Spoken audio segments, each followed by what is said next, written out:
Well, the Nuggets eliminate the Lakers 113-111. LeBron doesn't get a shot off at the buzzer. Darvin Ham makes many mistakes down the stretch, and then at the end of his press conference, LeBron says, I got a lot to think about. I got a lot to think about before I decide about what I'm going to do next year. So, yeah, we're dealing with a lot of stuff. Oh, yeah. Nobody better to help us out with that. Longtime NBA insider, Fox Sports 1. Check him out on Twitter, at Ric Bucher, host of the On the Ball podcast. It is Ric Bucher. What's happening, my man? Oh, I'm just contemplating 2 conference final sweeps and about 10 days of what the hell are we going to talk about? But LeBron coming to save the day? 8 days on what the hell did he mean by that? All right, so I'm going to give you the 3 possibilities, Rick. You tell me which one you think it is, okay? Yeah. All right. First one is I have to make sure that I'm still going to be this good a player because I'm not going to limp to the end. If I feel like I'm done playing at this high level, maybe I walk away. That's number 1.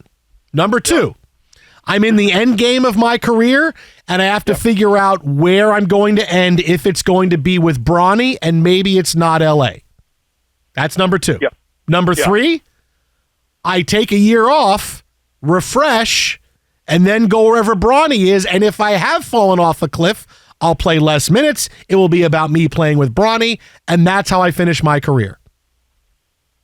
I like the way you're thinking because I do believe that the goal, the last goal that he has at this point is to play with his son Bronny, and however he's going to make that happen.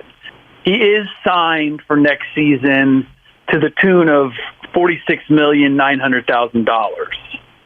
So I don't know that he can go someplace else. I don't know that.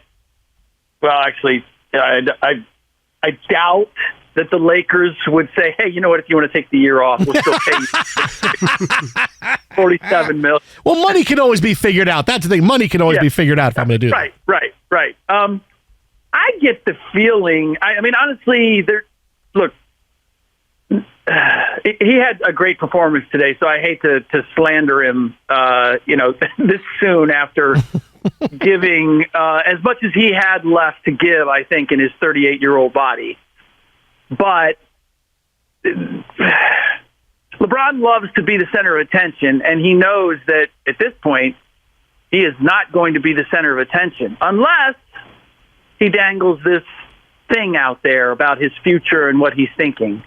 And so we're going to continue to, what does that mean? And he's still going to have a share of the spotlight as a result of presenting that innuendo. All of your theories make a whole lot of sense, and I think on some level they are things that he's thinking about.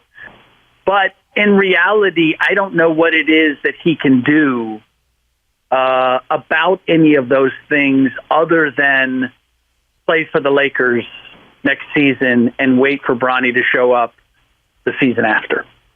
Then exercise the player option to move on.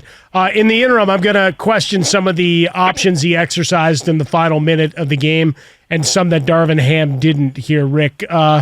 We were left scratching our head trying to talk it out and process it all while we were on air.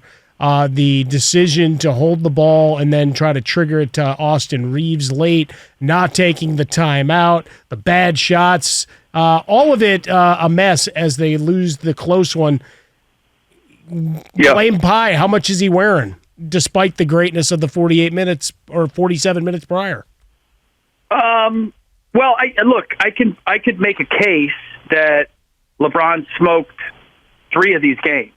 That the supporting cast did what was necessary to get them to the finish line. Now, in this case, with the playing all but 4 seconds of the game, it doesn't surprise me that he didn't have anything left at the end, or that he wasn't, what he was doing was not ideal. I thought this actually when he came out at the beginning, and he was hot, and there's no way to adjudicate this, but I was thinking there's no way he can sustain this. And what I've known about the Lakers, and I think that the stats bear it out, is that they are at their best when he doesn't dominate the scoring. That when he puts his energy elsewhere. Now, you could make the case with the way this series has gone and the way the Lakers have gone that they needed him to score because nobody else was going to step into that role. But it just, look, they shot 56% in the first half. They made 7 of their 11 threes. He had 30 points. They had 16 of 17 free throws. They were leading by 15. And in spite of that, I looked at it and I go, this is not sustainable. I in no way felt like, oh, the Lakers are going to win this now because of the first half. I kind of felt like, you know what? This is not going to last. So, I just can't bring myself to question either Darvin Ham or LeBron because I feel like when I take a step back and I look at what they did, they overachieved with this team. They redid it at the trade deadline, and the Denver Nuggets were just a better team. Whether it was going to be this game or it was going to be Game 5 in Denver, there was no. I did not see the Lakers. From the very beginning, I didn't see the Lakers winning this series. I didn't see it being a sweep. So I can't revisit all that and go, if only. Even when it comes to the first 2 games, which if you want to say LeBron had a chance to win those and didn't, I'm still going to go back to he's 38 years old. They redid the team at the trade deadline, and they still made it to the conference finals and knocked off the defending champs. So it's still a big win overall in my mind. I look at it, though, Rick, we're talking about the final minute. We talk about Joe Mazzulla of the Celtics kind of watching games and not calling timeouts. Yep. For Darvin Ham, I want to go back to the last 51 seconds of a 2-point game. There were 4 plays. There was the Lakers getting the ball knocked out of bounds. LeBron misses the shot. Jamal Murray misses. LeBron misses. I don't understand how Darvin Ham doesn't try to extend the game. I mean, really, you're okay after LeBron misses that shot with 28 seconds left and letting the shot clock tick all the way down to 6 seconds? You don't you want to extend the game and give the Lakers a better chance to win instead of relying on that, 1, Jamal Murray's going to miss, 2, you're going to get the rebound, and 3, you're going to get the rebound with more than just a couple seconds left to go? Well, no, I get that. I mean, you can't call timeout if they've got possession of the ball. But why they didn't foul? No, why didn't you foul? Why didn't you foul to put him on the free throw line? And why didn't you go 2 for 1 at the end? I felt like Darvin Ham got caught watching a lot of the game in the final minute. I can't dispute any of that. I feel as if, and I felt that way in the other series as well. I felt it at the end. I want to say at the end of Game 3, I thought there was also the opportunity. The difficulty here, I believe, is LeBron is running a lot of your offense and making those decisions. And so being proactive as the coach, and that sounds like too much of an excuse. I'm not going to give it. He asked up. Let's leave it at that. He's flat out like, I do think that with these young coaches, there is a reluctance to get in the way, particularly if they have players, they have established stars that are bigger than them, that they rely a little bit too much on them in terms of making decisions, even within the course of the game. And that's about the only explanation I have. But I'm with you in that I was puzzled at the end, like, wait a minute, what? Like, why are they running it out? I did not understand that. So I wish I had an answer for you, but I wasn't there in person, so I can't tell you. Rick, feel like I have to ask a question about the Nuggets outside of operational excellence and Jokic in the huge second half. We've already thrown flowers to Jamal Murray. Anybody here you want to throw some love to? Since only 8 points from the bench, we'd been expecting more from Brown. So I guess he was a disappointment with his 6. How about that? Well, actually, see me going negative. I actually thought that Aaron Gordon had maybe the most pivotal performance. He missed a couple free throws down the stretch, but he obviously got the block on LeBron at the end. He had LeBron as his assignment for the better part of the game, and that didn't go too well with him in the first half. But he stayed with it. He was the most efficient 3-point shooter for the Nuggets. The Lakers basically dared him. Right.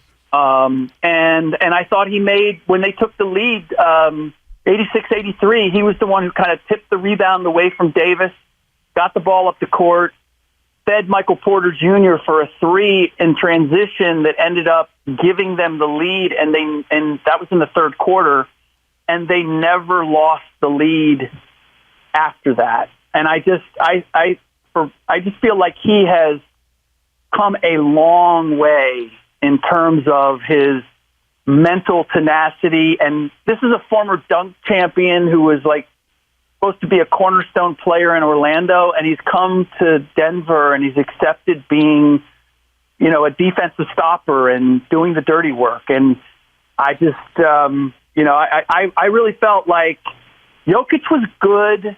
Murray was good. Neither one of them was at the level of spectacular that we're used to. And I thought Aaron made maybe the most plays that were pivotal in what was now a historic night for the Denver Nuggets. All right, Rick, lastly, let me ask you this now. Going into the NBA Finals, I've already made my pick. I said Denver in 4. Yep. I have a tough time seeing the Heat getting a game off the Nuggets. Yep. I'm with you. I'd say 3, and we'll go running clock in the 4th one. Wow. How dare you slander Jimmy Butler? Okay, so now no, it's not. But trust me, it's not Jimmy Butler. I mean, again, I think they've massively. I don't know if it's overachieved, but certainly achieved, but they just don't have the. I mean, who's going to match up with Jokic?